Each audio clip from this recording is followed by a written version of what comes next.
स्वामी जगाची माऊली, स्वामी कृपेची साहुली, ऐसी निरंतर माया मी कुठे न पाहिली. श्री स्वामी समर्थ. सर्व मित्रमैत्रिणींचे आपल्या श्री दत्त अनुभूती परिवारामध्ये सहर्ष स्वागत आहे. स्वामींची कृपा तुमच्यावर निरंतर राहू दे. आज आपण स्वामी भक्त श्री गोपाळ बुवा केळकर लिखित बखरीतील बखर क्रमांक 82 ऐकणार आहोत. पण त्यापूर्वी तुम्हाला एक विनंती करते की आपल्या श्री दत्त अनुभूती या चॅनलला सबस्क्राईब जरूर करा.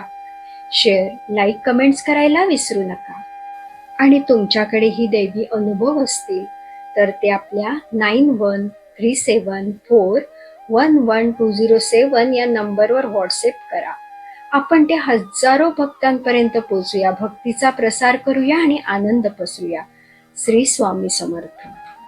बखर क्रमांक 82. आंधळ्या मुलाला नेत्र प्राप्ती. एकदा श्री स्वामी समर्थांची स्वारी देशमुखांच्या वाड्यात बसली होती.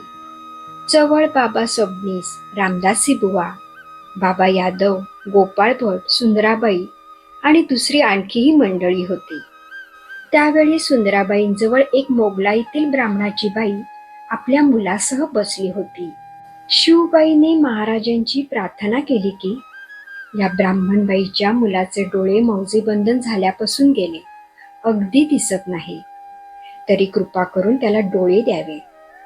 असे तिचे भाषण ऐकून श्री समर्थ म्हणाले, 5 राक्षस आमची परीक्षा बघण्याकरता येत आहे. त्या परीक्षेच्या वेळेस हा पोरगा डोळे उघडेल. इतक्यात 5 वैष्णव डोकीला शालजोड्या बांधलेले तेथे आले. त्यांनी समर्थांची कीर्ती ऐकून, हे संन्याशी आणि कुठेही जेवतात, हा धर्म कुठे सांगितला आहे? आणि हे सगळं ढोंग आहे, तर हे बाहेर काढावे असा विचार करून श्रींना नमस्कार वगैरे काही न करता ते मोठ्या डौलाने जाऊन बसले. काही कर्नाटकी भाषेत व काही संस्कृत भाषेत आपापसात बोलू लागले. इतक्यात आणखीन एक आचार्य व 7 दुसरे वैष्णव तेथे आले. श्रींना साष्टांग नमस्कार करून ते महाराजांसमोर बसले.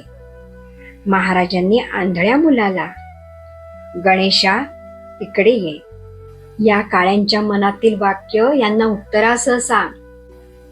तेव्हा आंधळा मुलगा चरणी मस्तक ठेवून विनू लागला की महाराज, मला अक्षर देखील येत नाही, मी यांना काय सांगू?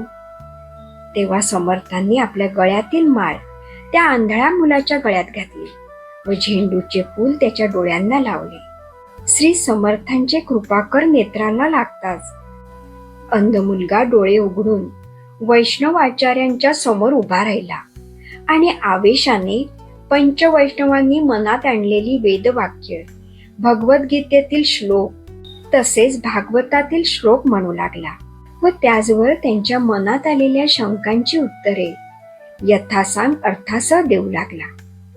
श्रींनी दिलेले हे अद्भुत पारमार्थिक सामर्थ्य पाहून वैष्णव आपल्या मनात विरघळले आणि अभिमान सोडून अनन्य शरण येऊन त्यांनी श्री समर्थ चरणी साष्टांग नमस्कार घातले व महाराज, अपराधांची क्षमा करावी, आपण समर्थ आहात. आमच्यासारखे मूढजन आपले निरंतर अपराध करतात, पण आपण ते सर्व क्षमा करता असे आपले ब्रीद वेदपुराणे गातात. याप्रमाणे स्तुती केली. ते ऐकून महाराज म्हणाले, आम्ही पाहिजे त्या जातीचे मनुष्याचे अन्न खातो. ही परीक्षा पाहण्याकरता इथे आलास? आणि त्याच्या पापाचे अपराधाचे पाढे स्वामींनी वाचले आणि तो अत्यंत लज्जित होऊन महाराजांना म्हणाला, महाराज, अशा पतितास प्रायश्चित्त काय ते सांगा. मी आपला दास आहे, माझ्यावर कृपा करा. काल पंढरीनाथ यांच्या घरी भोजनाला गेलो असताना एका स्मार्ताने आपली कीर्ती वर्णन केली. त्यावेळी मी विद्वत्तेच्या उन्मत्ताने आपली निंदा खूप केली व परीक्षा पाहण्यास आलो. माझ्यासारखा दृष्ट, छलक, चांडाळ, पतित असा कोणी या जगात नसेल असे मला स्वानुभवाने कळले आहे. पण माझ्या पूर्व पुण्याईने आपले दर्शन झाले आता मला फार पश्चाताप झाला आहे, तरी आता दिनावर कृपा करून माझ्या कल्याणाचा मला मार्ग दाखवा. जी आपण आज्ञा कराल ती शिवसामान्य करण्यास मी सिद्ध आहे. असे आचार्याचे भाषण ऐकून दयाळू महाराज म्हणाले, गंगा स्नान करून भागवत धर्म आचरण करा, म्हणजे पापापासून मुक्त व्हाल.